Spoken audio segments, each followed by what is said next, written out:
Boa tarde, senhor presidente. Boa tarde, vereadoras. Boa tarde, vereadores. Boa tarde, senhoras e senhores que estão nos acompanhando. Hoje eu venho à tribuna para falar novamente, o vereador André já manifestou aqui na semana passada, sobre a publicidade que a Prefeitura de Florianópolis fez para poder chamar a atenção da população para aprovar um projeto de organização social que está dentro da Câmara de Vereadores. E colocando a população contra os vereadores, dizendo que o projeto é a salvação. O projeto é a salvação de colocar saúde e educação no momento em que não se tem receita. Em 1964, que nós tínhamos a ditadura, nós tínhamos esse tipo de panfleto para quem era contra a opinião de quem tinha o poder da caneta. Ou seja, nós passamos todos esses anos e nós estamos regredindo no tempo e trazendo com que o debate seja, quem é contrário, seja alguém que aqui nesse tema que diz assim, ó, ajude a proteger sua vida e a vida de seus familiares. Ou seja, sem creche, sem saúde, a vida das pessoas de Florianópolis, dos cidadãos de bem, não estarão sendo protegidas pelos vereadores que lá estão. Só que os vereadores estão preocupados, e nós aqui quando aprovamos o projeto, nós estamos preocupados, um projeto de natureza similar, com a lei de responsabilidade fiscal, que diz que os municípios não podem gastar na folha de pagamento mais do que 54% da arrecadação municipal. Voltando à questão da publicidade, a Constituição ela prevê no artigo 37 que a publicidade dos atos, propagandas, obras, serviços e campanhas dos órgãos públicos deverá ter caráter educativo, informativo ou de orientação social. Dela não podendo constar nomes, símbolos ou imagens que caracterizem promoção pessoal de autoridades ou servidores públicos. Eu não sei quem assessorou o prefeito Jean nesse tipo de propaganda, porque infelizmente ele depõe ele joga um poder contra o outro e joga a população a escolher um lado. Não existe duas verdades, existe apenas uma, e existem duas visões. Uma do imediatismo, de fornecer saúde e educação já, sem pensar na lei de responsabilidade fiscal, e existe sim a preocupação dos vereadores da receita, porque se você já está com mais de 54% com gastos de pessoal, onde é que vai estar os recursos ou a liquidez do município, da capital do estado de Santa Catarina para fazer frente às demais despesas?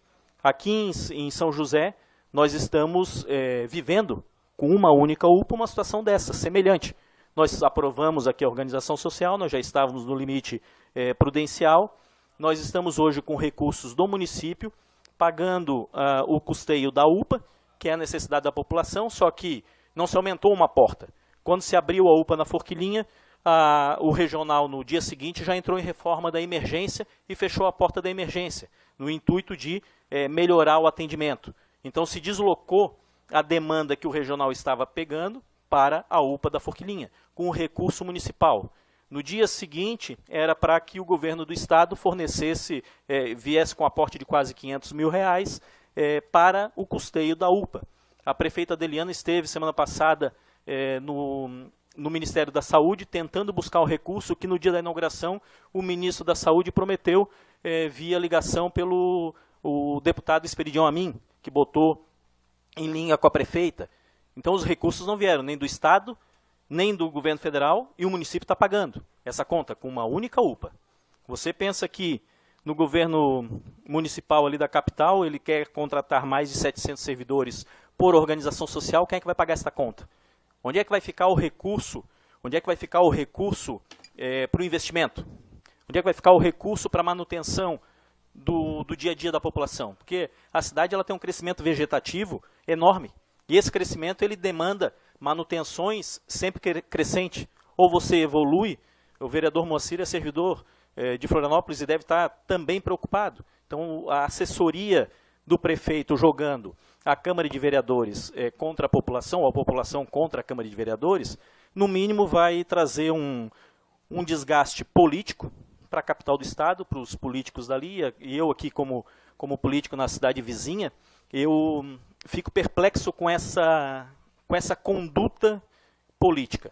Porque quando o administrador público ou o chefe do Poder Executivo, ele trata os seus apoiadores ou a sua base de sustentação desta forma, imagina lá em Florianópolis como não deve estar sendo tratada a base com os seus secretários.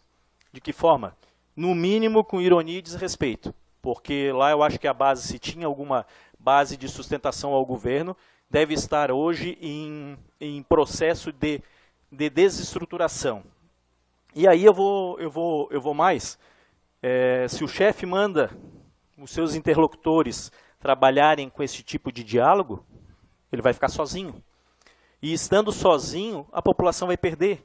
E existe uma frase que eu estava procurando no final de semana, olhando a internet, achei uma frase que fecha certinho com o que nós estamos relatando aqui, de Bezerra de Menezes, que diz o seguinte: solidários seremos união, separados uns dos outros seremos ponto de vista, juntos alcançaremos a realização dos nossos propósitos. Qual é o propósito do prefeito ou do chefe do executivo e qual é o propósito da Câmara de Vereadores? É saúde, educação e o bem-estar da população. Para isso eles foram eleitos. E nós aqui da mesma forma, para isso nós somos eleitos. Para pensar sim no desenvolvimento, na qualidade de vida, na melhoria de saúde, educação, fiscalização dos recursos, a boa aplicação dos recursos públicos dentro da conjuntura de crise nacional. E aí você pensa que a conjuntura de crise nacional você tem que ter a administração de recursos escassos. De que forma que você vai administrar os recursos escassos? Aumentando a folha de pagamento, fugindo do limite prudencial, entrando numa organização social e inviabilizando toda a manutenção de uma capital de Estado? Este é o caminho? Aí você começa a acender a luz vermelha, e eu acho que essa postura, esta publicidade, ela vai trazer um norte, porque o Tribunal de Contas do Estado com certeza vai ter que se manifestar. Ele vai ter que dizer se o custo de organização social, o custo da despesa com o pessoal deve ou não entrar no cômputo do limite prudencial do percentual de 54%.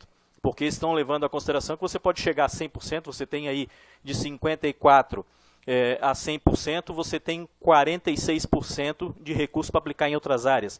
Então pode-se levar a consideração que esse 46% pode se gastar com organização social. E aí você vai demandar todo o recurso da arrecadação pública, basicamente com gastos de folha de pagamento. E o restante?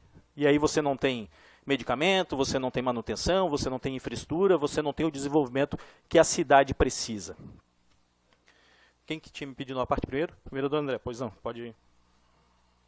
Obrigado, vereador. Tu acabaste de mencionar uma das questões que eu queria levantar, que não é consolidado a ideia de que não entra no limite com o pessoal. Nem o secretário da Fazenda de São José disse que não, ele também não tem essa certeza, e o Tribunal de Contas vai nos responder.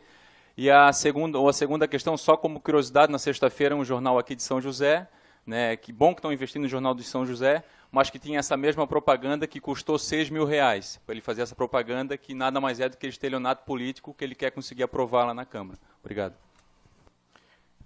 Eu penso que o caminho ele só vai se conseguir, a gente só vai conseguir os nossos propósitos, realizar os nossos propósitos como representante político, se nós sentarmos à mesma mesa e termos o diálogo, separando os poderes. Nós estamos aqui no Legislativo, lá o Legislativo vai aprovar a lei, não vai analisar e vai discutir essa lei para aprovação, junto com os poderes constituídos, seja o Executivo, o Legislativo ou o Judiciário, tem que se sentar à mesma mesa e chegar a um denominador comum, porque não existe meia-verdade, não existe uma verdade de um único lado, como está nessa propaganda. Essa propaganda coloca uma verdade unilateral.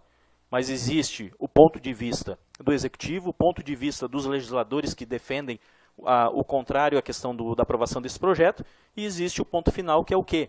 É a melhoria da qualidade de educação e saúde da população de Florianópolis. Como nós fizemos isso aqui, e nós discutimos apenas a organização social para uma única unidade de saúde, que foi a unidade de pronto atendimento, dada a sua complexidade em gerir o serviço de prestação de saúde, porque ela tem que ser ininterrupto 24 horas por dia, de segunda a segunda. Nessas condições, em face de todas as dificuldades para a contratação de pessoal via concurso público, se pensou que era a melhor solução e nós aprovamos nesta casa. Muito obrigado, uma boa tarde.